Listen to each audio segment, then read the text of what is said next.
Hey guys, it's your girl Rachel Real, and I'm back with another video.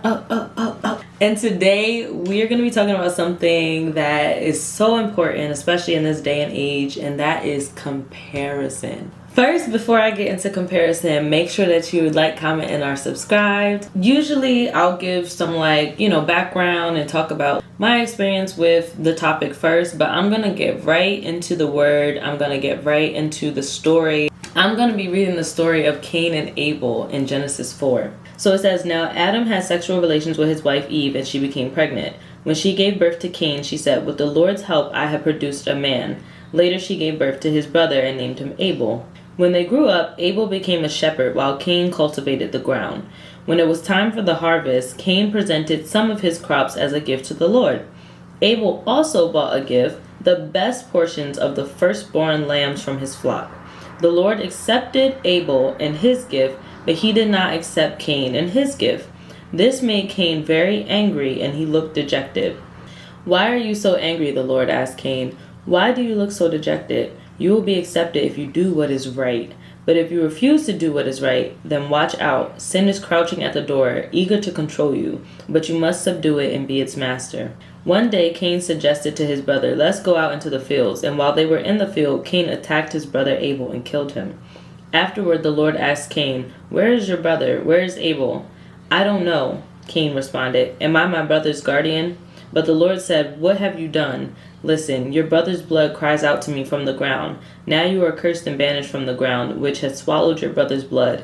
No longer will the ground yield good crops for you, no matter how hard you work. From now on you will be a homeless wanderer on the earth.'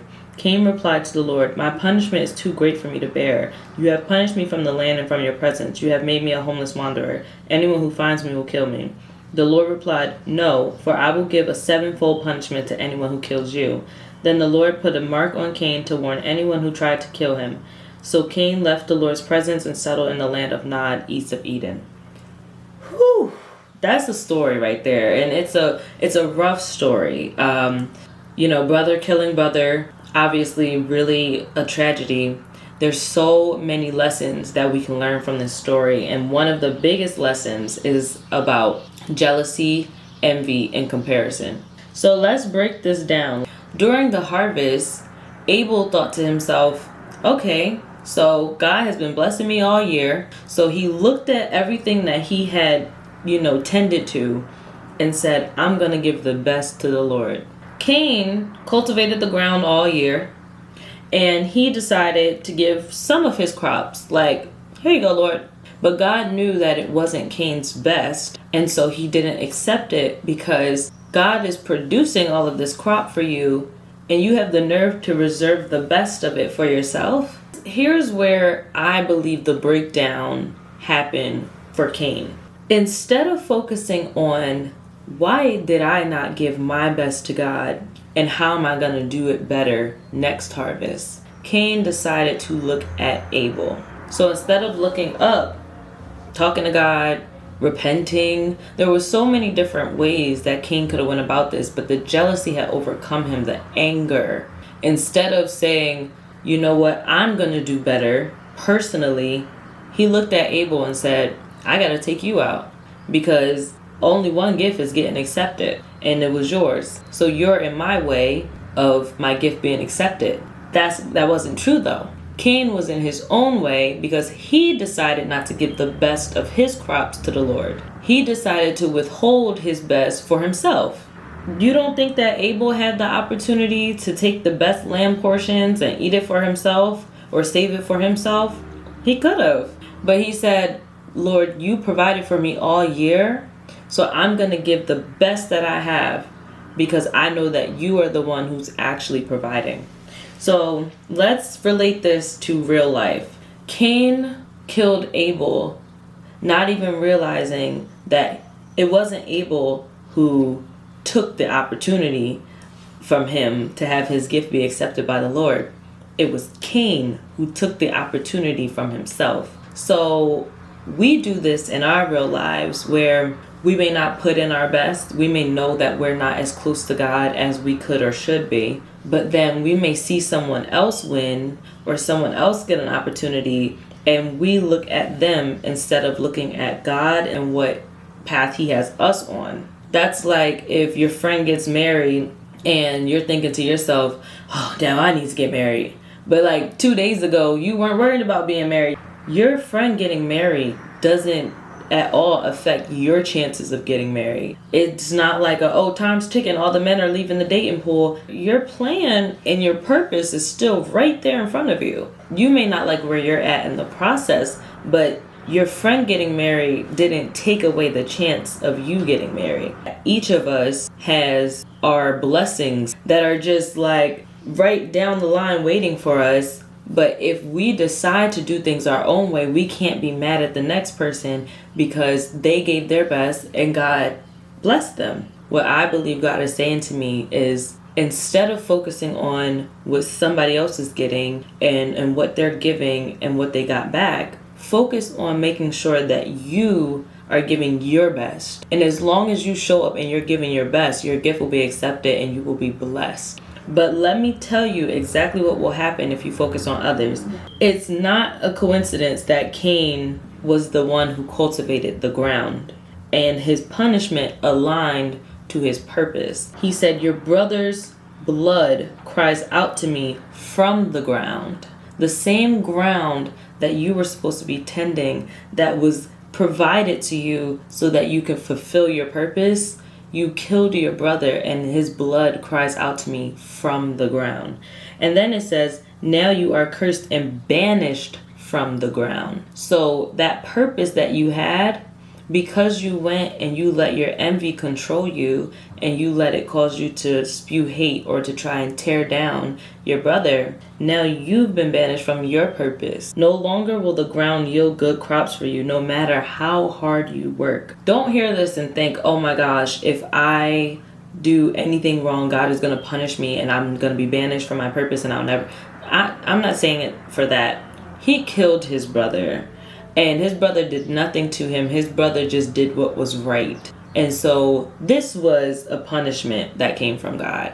A lot of us may deal with envy or comparison, but we wouldn't go to the extent to kill someone. But you could become obsessed to the point where you're like, every time you see them, you feel a way, whether that's like this admiration or whether it's like, oh, I just want them to fail. I just want to see what's wrong with them. And that's why you'll see once people start to love somebody publicly and the person gets big, people do everything to try to bring them back down because they become obsessed with how great the person is. It reflects to them, oh, I'm not as great.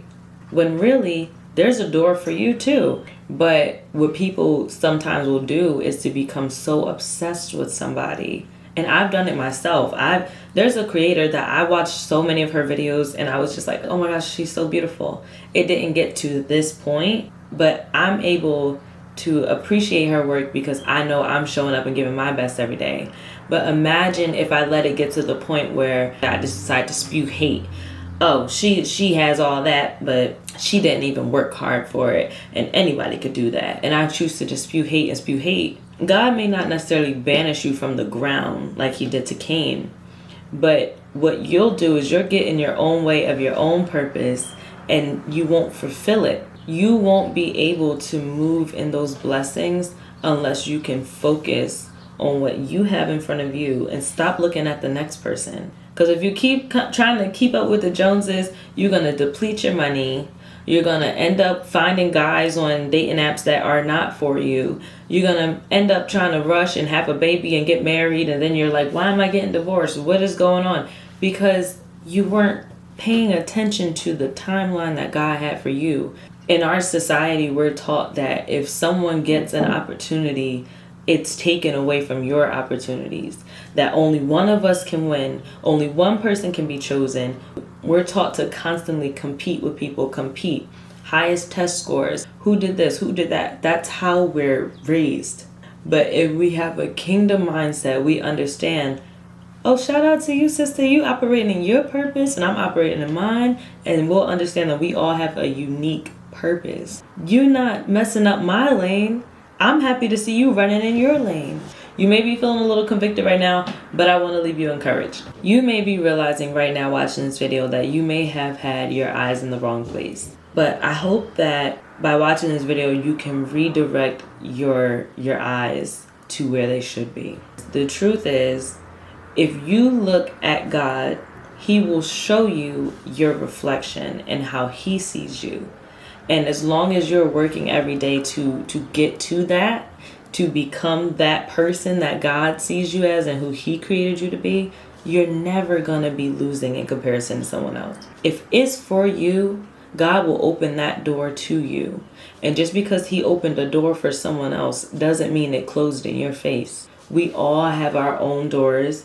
We all have our own cycles. But the truth is, if you're not putting your best on the line, then instead of looking at your peer, instead of looking at who's next to you and who's being blessed, look at yourself. Then you'll see where you need to be next. What's next for you? You don't need to go on another trip just because Jasmine took a trip. You don't need to get married because Dana got married or Chad got married. What's best for you is to look up at God and look inwards at yourself and say, is God still here? Yes. Am I still giving my best? Yes. If you can answer yes to both of those questions, it's just a matter of time before you reach the destiny that you have. But if you are not giving your best and you're looking at the person next to you thinking, why do they get this and why do they always win and why is it never me? You'll never reach that place and you will actually forfeit your purpose just like Cain did. You got to wake up every day. You got to show up for yourself. You got to look in the mirror and say, am I being my best? Cain and Abel could have both gotten their gifts accepted and could have both been rewarded. The challenge with this book is that people will think that God was putting them up against each other because He accepted Abel's and not Cain's. The truth is, everybody knew what they were supposed to do come harvest time. Everybody knew that they were supposed to give their best. Cain made a choice not to give his best. Instead of focusing on, you know what, maybe I'm not giving my best and maybe I need to do better, Cain looked at Abel and said, you're in my way. And his eyes were in the wrong spot. So that was my video. I hope that you guys enjoyed it. I hope that you learned something. I hope that, it challenged you. If you do currently feel like you're giving your best and maybe you're just not seeing the results or maybe things just aren't aligning for you, I just want you to know, just keep showing up. Keep giving your best. Keep coming to the table because you never know when you're going to reach that blessing. All right? That's it. Make sure that you leave a comment. Make sure that you like. Make sure you're subscribed. And until next time, keep it real.